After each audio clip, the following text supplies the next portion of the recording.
Dear students, RK here.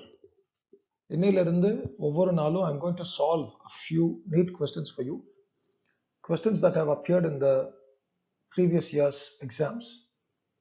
So today I'm going to start with NEET 2020 question paper code G5. I'm going to do physics and chemistry questions today. So let's move to question number 91. Sucrose on hydrolysis gives. There are four options. The right option is answer 2.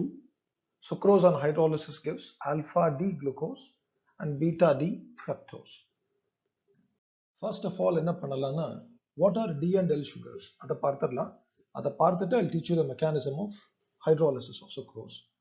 So D sugar na என்ன அப்படின்னா, if the hydroxy group on the bottom chiral center points towards the right, it's a D sugar, and if it's an L sugar, it points towards the left.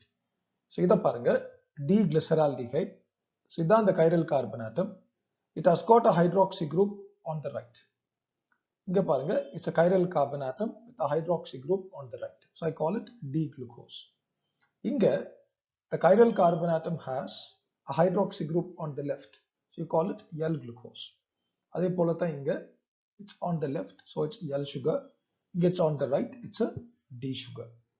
அடுத்தது, the most oxidized carbon atom when it comes to aldoses are at the top. இங்க பாருங்க, as you see here. Ketosis பொறுத்த வரைக்கும், say for example fructose பொறுத்த வரைக்கும், the most oxidized carbon atom will be the second carbon atom from the top. அடுத்தது, let's move on to alpha glucose and beta glucose. So alpha glucose பொறுத்த வரைக்கும், the first carbon atom has a hydroxy group at the bottom. Beta glucose பொறுத்த வரைக்கும், the first carbon atom has a hydroxy group at the top. அதே போல தான் beta D fructose, alpha D fructose. Beta D fructose பொறுத்த வரைக்கும், the first carbon atom has a hydroxy group at the top, and the alpha fructose பொறுத்த வரைக்கும் has a hydroxy group attached to the first carbon atom at the bottom. Hydrolysis of sucrose பொறுத்த வரைக்கும், when you add water on hydrolysis, you can break water into HNOH. இந்த oxide bridge break பண்ணுங்க, break பண்ணிட்டு எந்த பக்கம் oxygen இருக்கோ அந்த பக்கம் ஹைட்ரஜன் ஆட் பண்ணுங்க, இன்னொரு பக்கம் ஹைட்ராக்சி குரூப் ஆட் பண்ணுங்க. So in the part of sucrose gets transformed to alpha D glucose, wherein the hydroxy group is attached at the bottom of the first carbon atom. In the part of sucrose gets transformed to beta D fructose, wherein the hydroxy group is attached to the top of the first carbon atom. அடுத்த questionக்கு போலாம். The elimination reaction of 2-bromopentane to form pent-2ene is a beta elimination reaction. It follows Zaitse's rule. It is a dehydrohalogenation reaction. It's a dehydration reaction.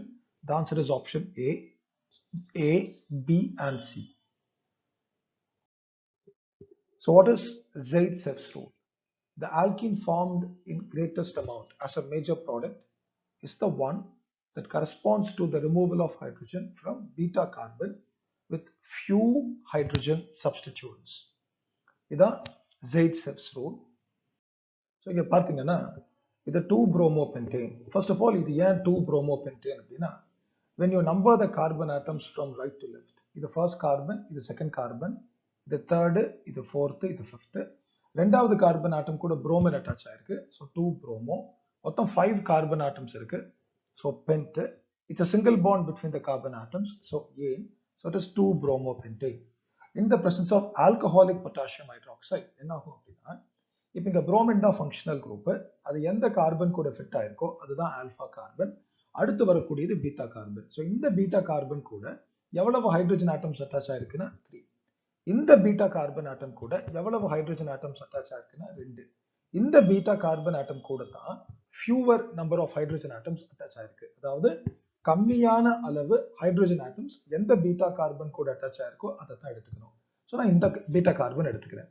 அதுல இருந்து ஒரு hydrogen இந்த bromine கூட fuse ஆனா, combine ஆனா என்ன ஃபார்ம் ஆகும்னா hydrogen bromide form ஆகும். ஸோ இந்த பாண்டை நான் இங்க ஷிஃப்ட் பண்ணா here I would get double bond. அதான் இங்க கிடைக்குது உங்களுக்கு. So it is CH3, CH2CH double bond CH, single bond CH3. We call it 2-pentene. ஏன்னா first carbon இது, ரெண்டாவது கார்பன் இது, ரெண்டாவது கார்பன்ல இருந்து டபுள் பாண்ட் ஆரம்பிக்குது, அதனால 2. மொத்தம் 5 கார்பன் ஆட்டம்ஸ் இருக்கு. It's a double bond, so it's an alkene. So 2-pentene plus hydrogen bromide. So இங்க பாத்தீங்கன்னா என்னெல்லாம் நடந்திருக்குன்னா, the reaction follows Zaitsev rule. நான் ஹைட்ரஜன் ஆட்டம் எங்கிருந்து remove பண்ணிருக்கேன்னா from the beta carbon atom. So it's beta elimination. அடுத்தது நான் ஹைட்ரஜனும் remove பண்ணிருக்கேன், ஒரு ஹாலஜனும் remove பண்ணிருக்கேன். So dehydrohalogenation. இங்க DE அப்படின்னா என்னன்னா ரிமூவல். இங்க ஹைட்ரஜனும் ரிமூவ் பண்ணிருக்கோம், ஹாலஜன் புரோமினும் ரிமூவ் பண்ணிருக்கோம். So it's dehydrohalogenation. Now let's move on to question number 136. A series LCR circuit is connected to an AC voltage source. When an inductor L is removed from the circuit, the phase difference between current and voltage is pi by 3. If instead you remove a capacitor from the circuit, the phase difference is again pi by 3 between current and voltage. What is the power factor? It's equal to 1, option C. You have learned this in 12th standard physics. So impedance Z என்ன பார்க்கணும்னா square root of R square plus XL minus XC the whole square. R the resistance of a resistor, XL the inductive reactance of an inductor, XC the capacitive reactance of a capacitor. The phase angle or phase difference phi என்ன வரும்னா tan inverse of XL minus XC by R. Power factor cos phi என்ன வரும்னா well adjacent by hypotenuse.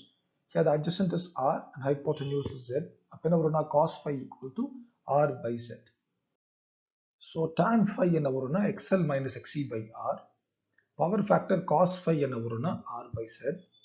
If you remove the inductor, then tan phi will be equal to XC by R. Since the phase angle phi is pi by 3, I get tan pi by 3 is equal to XC by R. That's first equation. Capacitor remove பண்ணிட்டா, I get tan phi is equal to XL by R. Phase angle phi is pi by 3 na, I get tan pi by 3 is equal to XL by R. That's the second equation. The first two equations பாருங்க, left hand sides are equal. Left hand sides equal இருந்தா right hand sides equal இருக்கணும். அப்ப என்ன வரும்னா XC by R is equal to XL by R.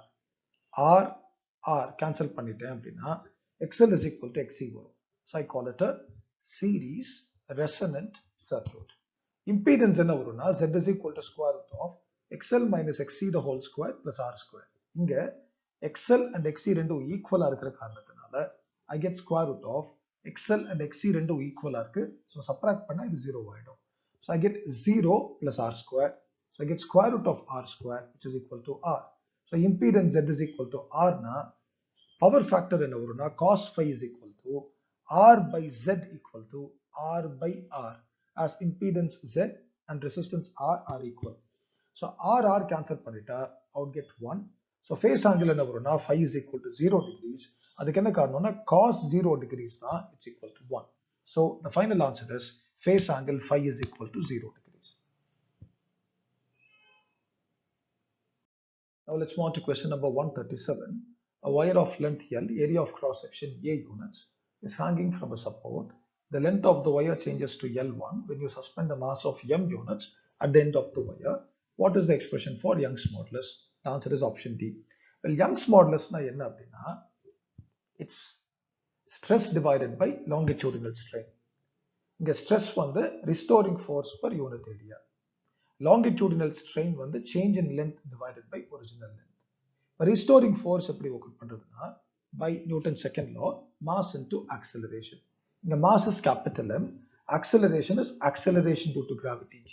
And because you suspend the mass at the end of the wire, which experiences a gravitational force or weight which acts downwards, by area of cross section of the wire divided by change in length என்ன வரும்னா delta L is equal to final length L1 minus initial length L divided by original length or initial length L. இப்போ கீழே உள்ள ஃப்ராக்ஷனை நான் numerator கொண்டு போனா reciprocate ஆகும். அப்ப என்ன வரும்னா m into g into L divided by L1 minus L into A வரும். So the answer is option D. நன்றி, வணக்கம்.